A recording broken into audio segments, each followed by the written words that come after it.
اکثر لوگ پوچھتے ہیں، جو توبہ کرتے ہیں وہ بھی، جو نہیں کرتے وہ بھی پوچھ رہے ہوتے ہیں. پوچھنے میں تو کچھ نہیں آتا، جو پوچھ ہی لیتے ہیں کہ جناب ہم اگر توبہ کریں تو یہ کیسے پتا چلے گا کہ ہماری توبہ قبول ہو گئی؟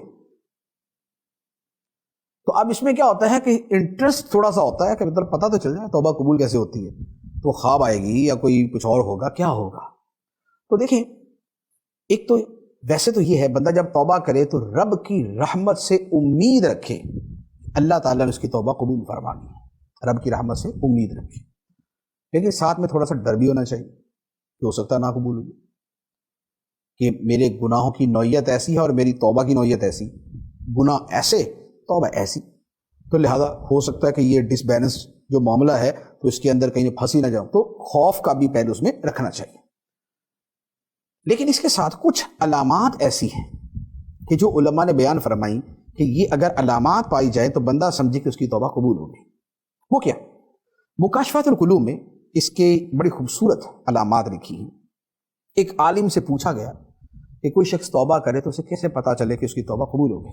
انہوں نے جواب دیا کہ یقینی حکم تو نہیں دیا جا سکتا کہ کسی پہ مہر ہی لگ جائے کہ جناب واقعی اس کی قبول ہے، ایسا نہیں ہو سکتا. ہاں، یہ جب اللہ تعالیٰ کی وحی نازل ہوتی تھی سرکار دو عالم صلی اللہ علیہ وآلہ وسلم یا انبیاء علیہ الصلوۃ والسلام تھے تو ان کے ذریعے پتہ چل جاتا تھا.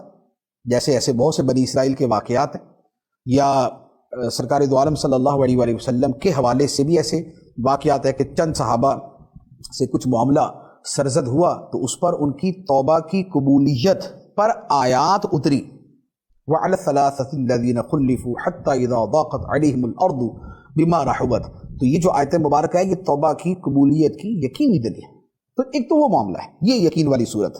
لیکن علامت کے اعتبار سے کیا ہے؟ تو وہ فرماتے ہیں کہ علامت یہ ہے کہ بندہ جب اپنی حالت و کیفیت یہ دیکھے کہ اس کا نفس گناہوں سے بچا ہوا ہے، اس کے دل سے فخریہ قسم کی خوشی غائب ہے، دل میں خدا کی یاد موجود ہے، نیک لوگوں کی صحبت اسے پسند ہے اور اس میں بیٹھتا ہے، برے لوگوں کی صحبت اسے ناپسند ہے اور اسے وہ دوری اختیار کرنا شروع کر چکا ہے، اور تھوڑی دنیا کو بہت سمجھے یا بس دنیا جتنی ہے نا بس کافی ہے، اللہ تعالیٰ اسی میں عزت کی زندگی گزار دے میری، بس ٹھیک ہے، اور آخرت کے لیے کیے جانے والے بہت بڑے عمل کو بھی چھوٹا سمجھے، بڑی سے بڑی نیکی کر کے بھی یہ سمجھے پتہ نہیں بس کر دی، اللہ تعالیٰ قبول کر لے، اللہ تعالیٰ بخشش کا ذریعہ بنا، تو بڑے عمل کو بھی چھوٹا سمجھے اور تھوڑی دنیا کو زیادہ سمجھے. اپنے آپ کو یہ دیکھے کہ خدا کے مقرر کردہ احکام کو پورا کر رہا ہے، زبان کی حفاظت کرتا ہے، آخرت کی فکر میں مشغول رہتا ہے اور اپنے ماضی کے گناہوں پہ غمگین اور شرمندہ ہے. یہ والی جو کیفیات ہیں، یہ والی جو سوچ ہے، یہ اگر اس میں پائی جاتی ہے یہ علامت ہے اس بات کی کہ اس کی توبہ سچی تھی، خدا نے قبول فرما لی. تو یہ توبہ کی علامات ہیں.